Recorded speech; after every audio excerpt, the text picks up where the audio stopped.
সংবাদ সবাইকে স্বাগত জানাচ্ছি। আমি ফিরোজ তোহা। শুরুতেই সংবাদ শিরোনাম জানিয়ে দেব এই মুহূর্তে হাতে পাওয়া সর্বশেষ গুরুত্বপূর্ণ আপডেট বাংলা সংবাদ। শুরুতেই থাকছে ন্যাশনাল প্রেয়ার ব্রেকফাস্টে তারেক রহমানকে ডোনাল্ড ট্রাম্পের আমন্ত্রণ।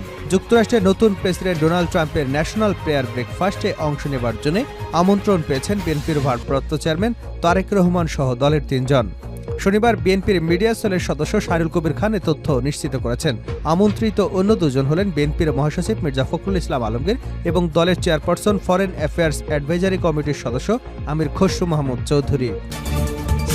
এবারে জানাবো ডক্টর ইউনূসের ৫ মামলা বাতিলে আইনি দুর্বলতা পাওয়া যায়নি আপিল বিভাগ।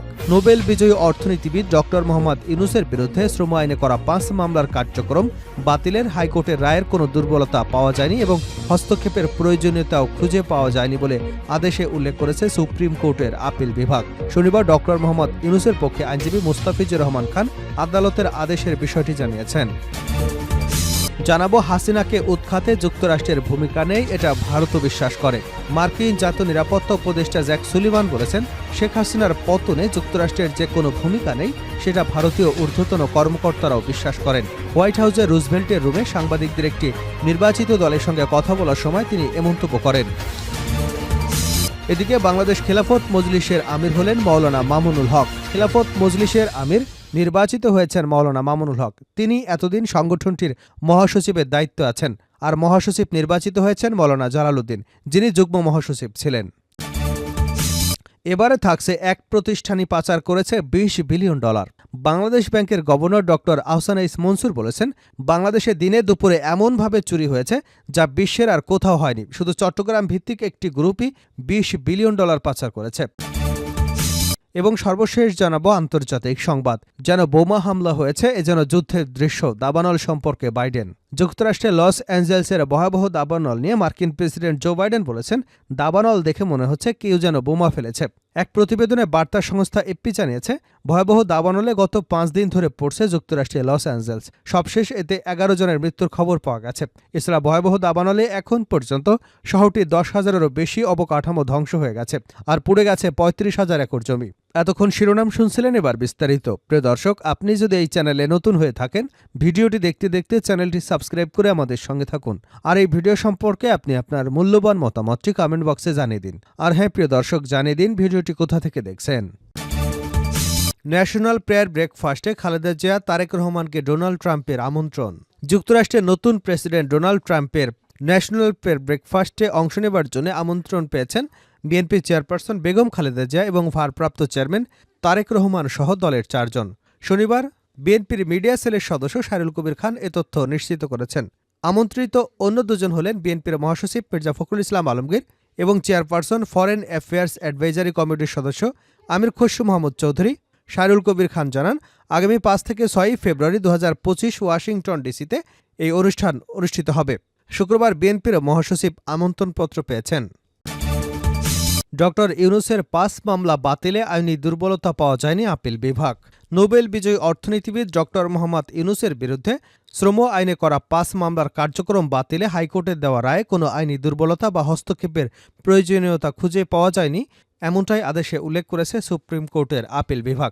শনিবার ডক্টর মোহাম্মদ ইউনূসের পক্ষে আইনজীবী মুস্তাফিজুর রহমান খান আদালতের আদেশে বিষয়টি জানিয়েছেন। হাইকোর্টের রায়ের বিরুদ্ধে রাষ্ট্রপক্ষে লিভ টু আপিল খারিজ করে গত 8 ডিসেম্বর আদেশ দেন বিচারপতি মোহাম্মদ আশফাকুল ইসলামের নেতৃত্বাধীন 3 বিচারপতির আপিল বিভাগ। ওই পূর্ণাঙ্গ আদেশ সম্প্রতি প্রকাশিত হয়েছে। আপিল বিভাগের এই আদেশে বলা হয়েছে যে হাইকোর্টের রায় এবং আদেশে কোনো আইনি দুর্বলতা বা আইনিভাবে হস্তক্ষেপের প্রয়োজনীয়তা খুঁজে পাওয়া যায়নি। সে অনুসারে লিভ টু আপিলগুলো খারিজ করা হলো। ডক্টর মোহাম্মদ ইউনূসের বিরুদ্ধে যখন শ্রম আদালতে পৃথক 5টি মামলা হয়, তখন তিনি গ্রামীণ টেলিকমিউনিকেশনসের চেয়ারম্যান ছিলেন। প্রস্তাবিত ট্রেড ইউনিয়ন ঘিরে কর্মীর চাকুরি চুক্তির অভিযোগ তুলে 2019 সালে মামলাগুলো করা হয়। সেই মামলার কার্যক্রম বাতিল চেয়ে 2020 সালে হাইকোর্ট পৃথক আবেদন করেন ডক্টর মোহাম্মদ ইউনূস।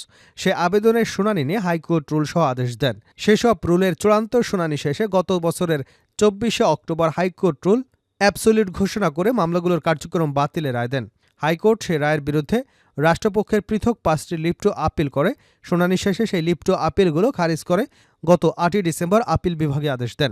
আদালতে রাষ্ট্রপক্ষে শুনানি করেন অতিরিক্ত অ্যাটর্নি জেনারেল অনিল আর হক, ডক্টর মোহাম্মদ ইউনূসের পক্ষে অ্যাডভোকেট মুস্তাফিজুর রহমান খান শুনানি করেন। হাসিনাকে উৎখাতে যুক্তরাষ্ট্রের ভূমিকা নেই, এটা ভারতও বিশ্বাস করে। মার্কিন জাতীয় নিরাপত্তা উপদেষ্টা জ্যাক সুলিভান বলেছেন, শেখ হাসিনার পতনে যুক্তরাষ্ট্রের যে কোনো ভূমিকা নেই, সেটা ভারতীয় ঊর্ধ্বতন কর্মকর্তারাও বিশ্বাস করেন। হোয়াইট হাউসের রুজভেল্ট রুমে সাংবাদিকদের একটি নির্বাচনী দলের সঙ্গে কথা বলবার সময় তিনি এ মন্তব্য করেন। শুক্রবার রাতে এক প্রতিবেদনে জানিয়েছে ভারতীয় সংবাদ মাধ্যম হিন্দুস্তান টাইমস। অবশ্য হাসিনাকে উৎখাতে যুক্তরাষ্ট্রের কোনো ভূমিকা নেই বলে আগেই জানিয়েছিল ওয়াশিংটন। এমনকি বাংলাদেশের মার্কিন হস্তক্ষেপের অভিযোগ কেবলই মিথ্যা বলেও গত বছরের অগাস্টে আখ্যায়িত করে দেশটি। সংবাদ মাধ্যম বলছে, বাংলাদেশে ছাত্র জনতার গণঅভ্যুত্থানের মাধ্যমে পালাবদল ঘটেছে এ কয়েক মাস আগেই। সম্প্রতি দিল্লি সফর সম্পন্ন করেছেন মার্কিন জাতীয় নিরাপত্তা উপদেষ্টা জ্যাক সুলিভান। তিনি বলেন, ঢাকায় যা ঘটেছে তার নেপথ্যে ওয়াশিংটনের হাত থাকতে পারে বলে যে ধারণা তৈরি হয়েছে তা ভিত্তিহীন এবং ভুয়া। তিনি আরও বলেছেন, ভারতের শীর্ষ পর্যায়ের কর্মকর্তারাও বিশ্বাস করেন না যে বাংলাদেশের ঘটনার সঙ্গে যুক্তরাষ্ট্রের কোনো সংশ্লিষ্টতা আছে। এর আগে হাসিনাকে উৎখাতে যুক্তরাষ্ট্রের কোনো ভূমিকা নেই বলে জানিয়েছিল হোয়াইট হাউস। বাংলাদেশের সরকার উৎখাতে যুক্তরাষ্ট্রে জড়িত থাকার অভিযোগের বিষয়ে জানতে চাওয়া হলে গত বছরের অগাস্টে হোয়াইট হাউসের মুখপাত্র কারিন জে পিয়েরে এক প্রেস ব্রিফিংয়ে বলেন, আমাদের আদৌ কোনো সম্পৃক্ততা ছিল না। যুক্তরাষ্ট্র সরকার এই ঘটনার সঙ্গে জড়িত ছিল বলে যদি কোনো প্রতিবেদনে বলা হয় বা গুজব ছড়ানো হয়, তা হবে নিছক মিথ্যা। বাংলাদেশ খেলাফত মজলিসের আমির হলেন মৌলানা মামুনুল হক। বাংলাদেশ খেলাফত মজলিসের আমির নির্বাচিত হয়েছেন মৌলানা মামুনুল হক। তিনি এতদিন সংগঠনটির মহাসচিবের দায়িত্বে ছিলেন, আর মহাসচিব নির্বাচিত হয়েছেন মৌলানা জালালউদ্দিন, যিনি যুগ্ম মহাসচিব ছিলেন। শনিবার রাজধানীর ডিপ্লোমা ইঞ্জিনিয়ার্স ইনস্টিটিউটে অনুষ্ঠিত মজলিসের শুরার অধিবেশনে এই সিদ্ধান্ত হয়। বাংলাদেশ খেলাফত মজলিসের আমিরের দায়িত্ব পালন করে আসা মৌলানা ইসমাইল নূরপুরী সংগঠনটির অভিভাবক পরিষদের চেয়ারম্যান নির্বাচিত হয়েছেন। এ দায়িত্ব পালন করে আসা মৌলানা রফিকুল হক সম্প্রতি ইন্তেকাল করেন। সর্বশেষ জানাবো আন্তর্জাতিক সংবাদ। যেন বোমা হামলা হয়েছে, এ যেন যুদ্ধের দৃশ্য। দাবানল সম্পর্কে বাইডেন। যুক্তরাষ্ট্রের লস অ্যাঞ্জেলসের ভয়াবহ দাবানল নিয়ে মার্কিন প্রেসিডেন্ট জো বাইডেন বলেছেন, দাবানল দেখে মনে হচ্ছে যে কেউ বোমা ফেলেছে। এক প্রতিবেদনে বার্তার সংস্থা এএফপি জানিয়েছে, ভয়াবহ দাবানলে গত 5 দিন ধরে পড়ছে যুক্তরাষ্ট্রের লস অ্যাঞ্জেলস। অবশেষে এতে 11 জনের মৃত্যুর খবর পাওয়া গেছে। এছাড়া এই ভয়াবহ দাবানলে এখন পর্যন্ত শহরটির 10,000-এরও বেশি অবকাঠামো ধ্বংস হয়ে গেছে, আর পুড়ে গেছে 35,000 একর জমি।